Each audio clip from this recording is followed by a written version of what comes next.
إن الحمد لله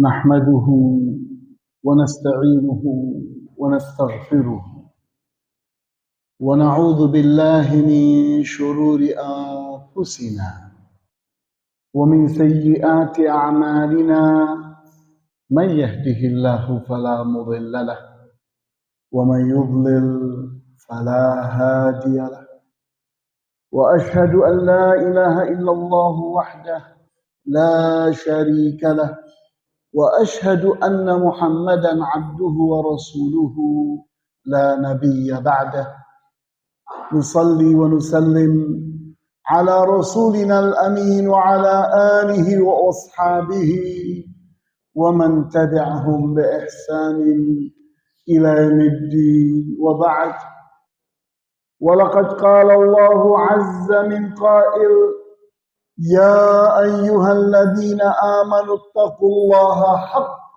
تقاته ولا تموتن إلا وأنتم مسلمون يا أيها الناس اتقوا ربكم الذي خلقكم من نفس واحدة وخلق منها زوجها وبث منهما رجالا كثيرا ونساء واتقوا الله الذي تساءلون به والأرحام إن الله كان عليكم رقيبا يا أيها الذين آمنوا اتقوا الله وقولوا قولا سديدا يصلح لكم أعمالكم ويغفر لكم ذنوبكم ومن يطع الله ورسوله فقد فاز فوزا عظيما واعلموا رحمكم الله أن خير الحديث كتاب الله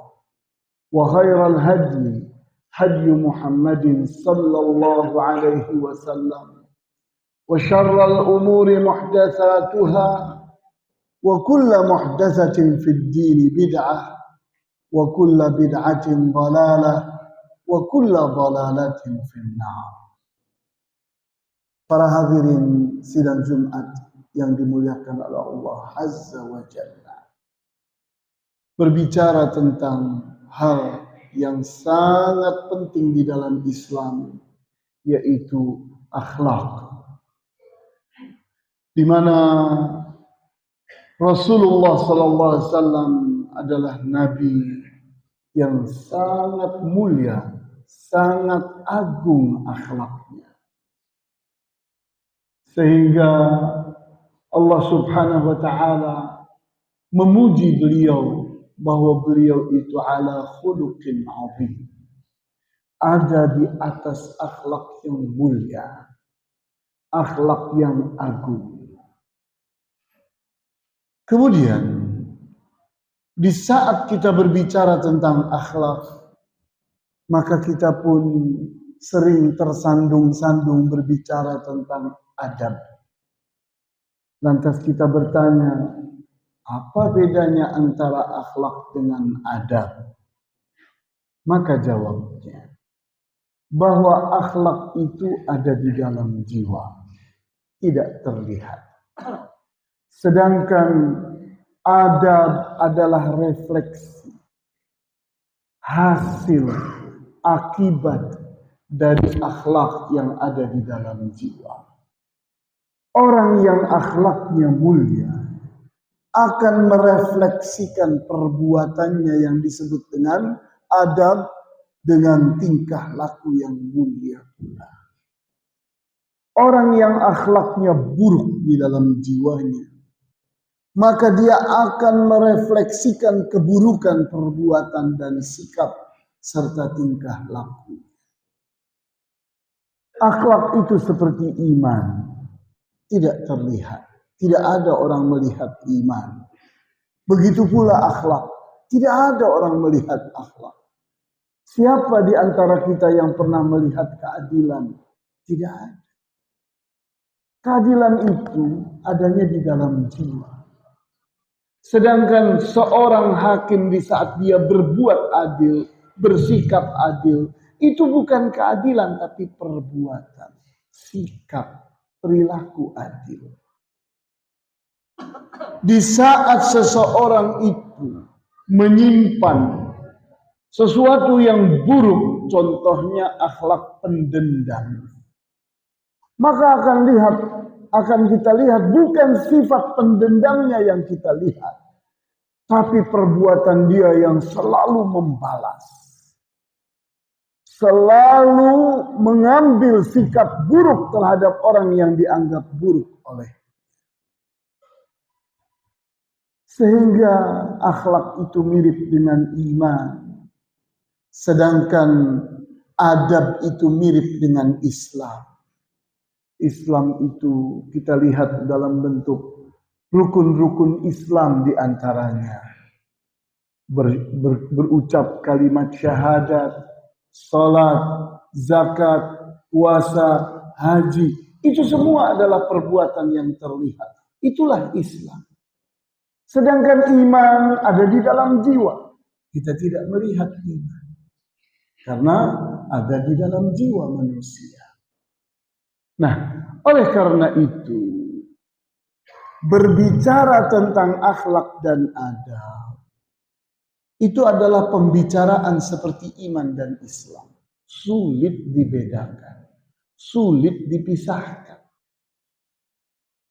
Islam itulah yang terlihat sehingga kita tidak mengerti orang ini beriman atau tidak, atau dia munafik. Orang ini sesungguhnya imannya kuat atau lemah. Kita tidak bisa memeriksanya karena itu ada di dalam jiwa. Begitu pula akhlak dan adab. Kita sulit mengukur akhlak seseorang karena akhlak itu ada di dalam jiwa orang itu. Tapi yang mudah kita lihat adalah adabnya, bagaimana sikapnya, perilakunya, perbuatannya, tindak tanduknya, itu yang kita lihat. Sehingga dari sini kita pun melihat perbedaan antara iman dengan Islam. Kalau disebut kalimat iman, maka Islam itu ada di dalam. Di saat disebut kalimat Islam, maka iman ada di dalam. Di saat kita menyebut kalimat akhlak, maka adab itu ada di dalam. Di saat kita menyebut kata adab, maka akhlak itu ada di dalamnya. Include di dalamnya. Nah, begitu pentingnya akhlak dan adab. Kita lihat keberhasilan dakwah itu sangat bergantung kepada adab orang yang berdakwah. Banyak orang berilmu, berdakwah tapi gagal. Kenapa? Karena adab yang membuat dia gagal. Sehingga kita lihat bagaimana Allah Subhanahu wa ta'ala mengutus Nabi Musa alaihi salam bersama saudaranya Nabi Harun alaihi salam, diutusnya kedua-duanya untuk menghadap kepada Fir'aun, seburuk-buruk, sejahat-jahat, sekejam-kejamnya manusia. Tapi apa firman Allah? Apa perintah Allah kepada Nabi Musa dan Nabi Harun? Maka kita lihat di surat Thaha ayat 44. Faqula lahu qawlan layyina la'allahu yatadzakkaru aw yakhsha. Maka hendaknya kalian berdua mengucapkan kepada Fir'aun itu kata-kata yang lembut. Harapannya dia itu mau ingat kepada Allah, mau takut kepada Allah. Kita lihat suatu saat ada seorang yang alim datang kepada Khalifah Harun ar-Rasyid. Katanya, wahai Khalifah, siapkan telingamu dan siapkan dadamu. Aku akan menasehatimu dengan nasihat yang keras. Maka apa jawab Khalifah Harun ar-Rasyid? Tidak usah. Tidak usah engkau lakukan itu. engkau tidak lebih baik daripada Nabi Musa, dan aku tidak lebih buruk daripada Fir'aun. Sedangkan Allah memerintahkan Nabi Musa untuk berucap dengan ucapan yang lembut, bukan ucapan yang keras kepada Fir'aun. Sehingga kita lihat ini bentuk adab yang membuat keberhasilan, bahwa adab itu harus dimiliki oleh orang yang sedang menasehati orang. Nasihat kita bisa jadi baik, tapi kita mengucapkannya di hadapan orang banyak. Kita menasehati seseorang, tapi di hadapan orang banyak. Itu adalah sikap yang tidak beradab. Karena apa? Karena bisa mempermalukan orang itu di hadapan orang banyak. Sehingga membuat dia terfeta komplit, terkepung. Mau membenarkan artinya kehinaan buat diri. Mau menyalahkan bahwa itu adalah kebenaran. Oleh karena itu, kita tahu bahwa adab itu dari mana terlahirkan? Adab itu terlahirkan dari seseorang yang mengerti, meyakini bahwa dirinya penuh dengan kelemahan.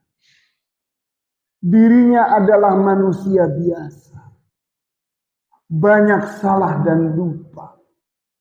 Sehingga dia harus menganggap bahwa orang lain itu lebih baik daripada dia. Di saat seseorang melihat ada salah pada orang, ingat bahwa orang itu tidak berbuat satu amalan, tapi banyak amalan. Bisa jadi amalan-amalan dia itu diterima oleh Allah. Dia lebih ikhlas daripada kita. Sehingga jangan kita menyepelekan orang. Karena banyak pada orang itu yang kita tidak kenal, yang kita tidak ketahui. Sehingga orang yang beradab itu dimulai dengan tawadhu. Di saat seseorang itu tawadhu, merendahkan dirinya karena dia kenal siapa dirinya. Dirinya banyak salahnya, banyak kelemahannya, banyak kealpaan dan kelupaannya. Maka dia tidak mau merendahkan orang. Karena orang tidak dia kenali, dia kenal banget dengan dirinya sendiri. Sedangkan adab yang buruk itu dari mana dilahirkan? Dari kesombongan. Di saat seseorang itu menganggap dirinya lebih baik daripada orang lain. Lebih buruk lagi, kalau seseorang menganggap dirinya sempurna, tidak punya salah, tidak punya kelemahan, tidak punya kelupaan, sedangkan orang itu banyak salahnya, banyak lupanya, banyak kelemahannya. Itu kesombongan. Sehingga orang sombong itu sulit untuk berakhlak mulia. Sulit berakhlak dan beradab dengan kelembutan. Rasulullah sallallahu alaihi wasallam di dalam hadis yang sahih dan kita hafal, innama bu'ithtu liutammima makarimal akhlak. Di riwayat yang lain, liutammima salihal akhlak. Innama, sesungguhnya tidak lain, bu'ithtu, aku ini diutus, adalah liutammima, untuk menyempurnakan makarimal akhlak, akhlak-akhlak yang mulia, salihal akhlak, akhlak yang salih. Oleh karena itu, di antara hal yang penting kita ambil pada hadis ini, bahwa Rasulullah SAW itu datang bukan untuk mengajarkan akhlak, tapi menyempurnakan akhlak. Kenapa? Karena Rasulullah SAW itu datang mendakwahi orang yang telah ada di dalam dirinya nurani, telah ada di dalam dirinya fitrah, sehingga fitrah orang, nurani orang sudah kenal akhlak yang mulia, sehingga mudah bersepakat. Manusia walaupun kafir itu gampang bersepakat tentang akhlak yang mulia, sehingga mereka bersepakat tentang nilai-nilai asasi manusia. Mereka sepakat bahwa kejujuran adalah sesuatu yang mulia, sedangkan dusta itu adalah sesuatu yang hina. Mereka sepakat bahwa keadilan itu adalah nilai yang mulia, sementara kezaliman adalah nilai yang hina. Mereka pun sepakat bahwa amanah, accountable, itu sesuatu yang mulia. Dan mereka pun sepakat bahwa sikap khianat itu sesuatu yang hina. Dan seterusnya dan seterusnya. Itu disepakati orang Islam, orang kafir sepakat tentang akhlak. Kenapa? Karena akhlak itu sudah ada di dalam diri manusia. Al-Quran dan Al-Hadis itu datang untuk menyempurnakan akhlak.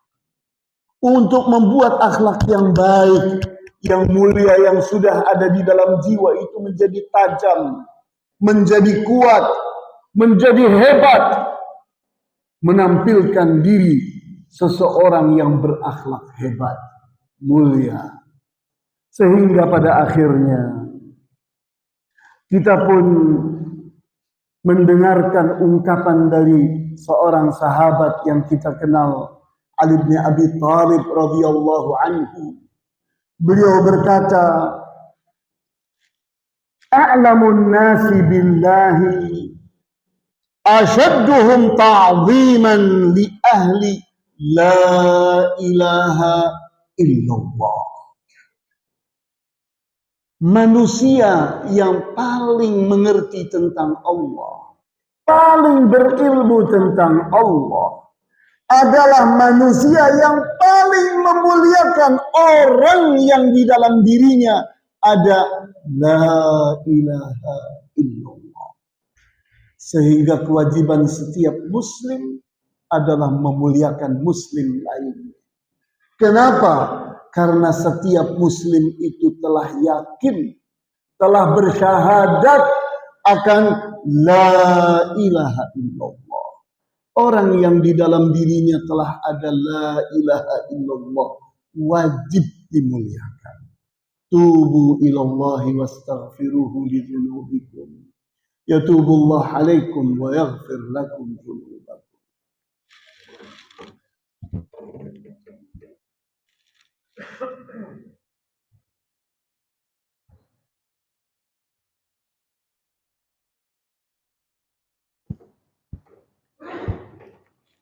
Walhamdulillahi rabbil alamin. Wa bihi nasta'in ala umuri dunya waddin. Wassalatu wassalamu ala ashrafil anbiya'i wal mursalin wa ala alihi wa ashabihi ajma'in. Fala udwana illa 'alal zalimin wal 'aqibatu lil muttaqin. Para hadirin sidang Jumat yang dimuliakan oleh Allah Azza wa Jalla. Seorang tabi'in yang bernama Bakr Ibnu Abdullah Al-Muzani rahimahullah. Beliau berkata, "Idza ra'aita man huwa akbaru minka fa'azzimhu." Kalau engkau mendapati ada orang yang lebih tua umurnya daripada engkau, maka muliakan dia. Muliakan karena umurnya lebih tua. Karena seorang muslim itu diwajibkan oleh Rasulullah SAW untuk tauqir, untuk memuliakan orang yang lebih mulia, yang lebih tua. Kenapa sebabnya? Qul innahu sabaqani ilal islami wal amali salih. Karena orang yang lebih tua dari kita itu telah lebih dulu Islam daripada kita, lebih mulia. Orang yang lebih tua dari kita itu lebih banyak amal solehnya daripada kita karena umurnya lebih lama daripada kita. Wa idza ra'aita man huwa asgharu minka fa'azzimhu. Kalau engkau mendapati orang yang lebih muda daripada engkau, agungkanlah dia, muliakanlah dia. Kita bertanya, kenapa kok lebih dimuliakan padahal lebih muda dari kita? Wa qul fi nafsika, katakan kepada dirimu, inni qad sabaqathu ila dzunub. Katakan kepada dirimu bahwa aku ini lebih dulu daripada dia dalam berbuat dosa. Dosaku lebih banyak daripada anak muda ini. Karena dia lebih muda, dosanya kurang dibandingkan dengan aku yang lebih berpengalaman dalam berbuat maksiat dan dosa. Wa idza akramaka an-nasu faqul hadza min fadlillahi alayya la astahiquhu. Kalau ada orang memuliakanmu, maka katakan kepadanya, ini adalah keutamaan dari Allah. Aku tidak berhak untuk mengatakannya kepada diriku. Di mana di saat kita mampu berbuat baik, kemampuan itu Allah yang memberi. Banyak orang berilmu tapi tidak mampu berbuat baik. Kenapa? Karena Allah tidak memberikan dia kemampuan itu. Di saat kita mampu berbuat baik, jangan kita puji diri kita. Kita puji Allah yang membuat kita mampu melakukan kebaikan. Wa idza ahanuka faqul hadza bi dzambin ahdatsuhu. Kalau ada orang menghinamu, maka katakan kepadanya, ini sebabnya adalah dosa yang telah aku lakukan. Ini balasannya di dunia. Aku dihinakan oleh Allah karena dosa. Karena maksiatku, maka aku harus menerima sikap orang menghina diriku. Wa idza ramaita kalba jarika bihasatin faqad azaitahu. Kalau engkau punya tetangga memiliki anjing, kemudian engkau lempar kerikil kepada anjing itu, maka engkau telah berbuat buruk terhadap tetanggamu. Karena anjing ini milik tetanggamu dan engkau wajib memuliakan tetanggamu. Jangan engkau hinakan apapun milik tetangga, karena wajib atas setiap muslim untuk menghormati tetangganya. Kita lihat bagaimana Rasulullah SAW didatangi berulang-ulang oleh malaikat Jibril. Di antaranya adalah untuk mengingatkan tentang pentingnya memuliakan tetangga. Sehingga kata Rasulullah SAW, aku menganggap pada saat itu bahwa salah satu pewaris harta adalah tetangga. Kenapa? Dari seringnya malaikat Jibril mengingatkan tentang pentingnya bersikap baik kepada tetangga. Di antara sikap baik kepada tetangga adalah kita tidak menghinakan anjing. Tidak lantas kita lempari batu, kemudian kita menganggap tidak ada masalah karena ini anjing, ini binatang. Kita bilang jangan, ini anjingnya tetangga. Sedangkan kita wajib memuliakan tetangga, menghormati tetangga. maka jangan hinakan apapun milik tetangga kita. Sehingga inilah ajaran Islam, di mana ajaran Islam itu betul-betul mengajari kita tentang akhlak dan adab, mengajari kita tentang iman dan Islam, sehingga yang baik pada diri kita bukan cuma dalamnya saja, tapi luarnya juga. Yang baik pada diri kita bukan luarnya saja, tapi dalamnya juga. Sehingga betul-betul kita ini menjadi manusia muslim, jiwa kita muslim, dan raga kita muslim. Kita benar-benar manusia yang berakhlak di dalam jiwa kita. Dan kita pun adalah manusia yang beradab pada lidah dan perbuatan-perbuatan kita. Allahumma ighfir lana dhunubana ya Ghaffar. Allahumma kaffir anna sayyi'atina. Allahumma arhamna ya arhamar rahimin. Allahumma hdina. Allahumma ij'alna minal mu'minin as-salihin.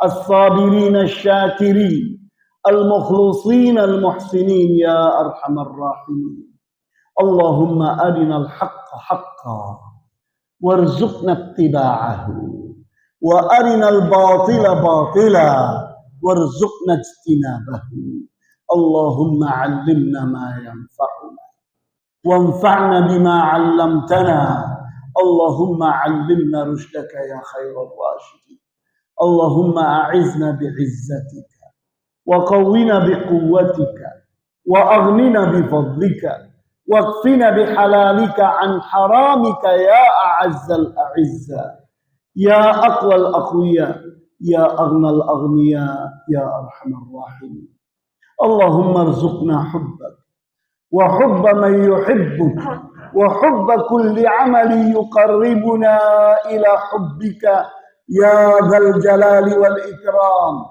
يا أكرم الأكرمين يا أرحم الراحمين ربنا آتنا في الدنيا حسنة وفي الآخرة حسنة وقنا عذاب النار آمين يا رب العالمين والحمد لله رب العالمين وصلى الله على أشرف الأنبياء والمرسلين وعلى آله وأصحابه أجمعين سبحانك اللهم وبحمدك أشهد أن لا إله إلا أنت أستغفرك وأتوب إليك وأقم الصلاة